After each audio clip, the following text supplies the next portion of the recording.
খুবই দ্রুত আমি ফিরে আসবো। আল্লাহ যখন বাঁচিয়ে রেখেছেন, নিশ্চয়ই এই সমস্ত ময়লা আবর্জনা সাফ করার জন্য আমাকে বাঁচিয়ে রেখেছেন।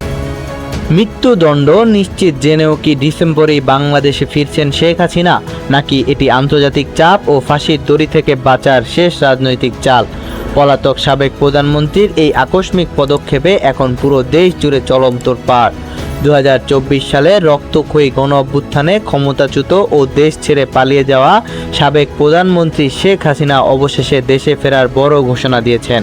আন্তর্জাতিক সংবাদ মাধ্যমে দেওয়া এক বিশেষ সাক্ষাৎকারে 78 বছর বয়সী এই নেত্রী জানান, নিজের পরিণতি জানার সত্ত্বেও আগামী ডিসেম্বর মাসের মধ্যেই ভারত থেকে বাংলাদেশে ফিরে তিনি সরাসরি আদালতে আত্মসমর্পণ করতে চান।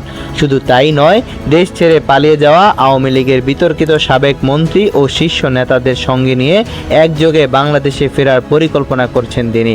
তবে রাজনৈতিক বিশ্লেষকদের মতে বিচারের মুখোমুখি হওয়া এই আকস্মিক সিদ্ধান্ত কোনো সাহসী পদক্ষেপ নয়, বরং গণহত্যা ও গুমের অভিযোগে বিশ্ব দরবারে চরম কূটনৈতিক কোণঠাসা হয়ে পড়া এবং আন্তর্জাতিক চাপ এড়াতে না পেরে বাধ্য হয়েই এই সিদ্ধান্ত।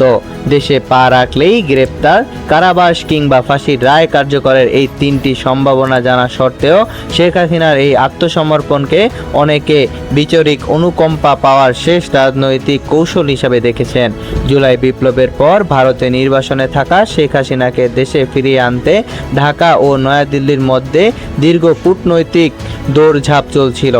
আন্তর্জাতিক অপরাধ ট্রাইব্যুনালের পক্ষ থেকে আগে থেকেই স্পষ্ট জানানো হয়েছিল, হাজারো নিরীহ মানুষের প্রাণহানির বিচারে তাকে যত দ্রুত সম্ভব কাঠগড়ায় দাঁড় করানোই সরকারের প্রধান লক্ষ্য। বর্তমানে নির্বাচিত বিএনপি সরকার ক্ষমতা থাকা অবস্থায় এবং মাথায় মৃত্যুদণ্ডের বোঝা ঝুলন্ত থাকায় দীর্ঘদিনের অপশাসনের জবাবদিহিতা এড়াতে আর কোনো পথ খোলা নেই। পরিণতি যাই হোক, গণহত্যাকারীদের চূড়ান্ত শাস্তি নিশ্চিতের পথেই এখন এগোচ্ছে দেশ।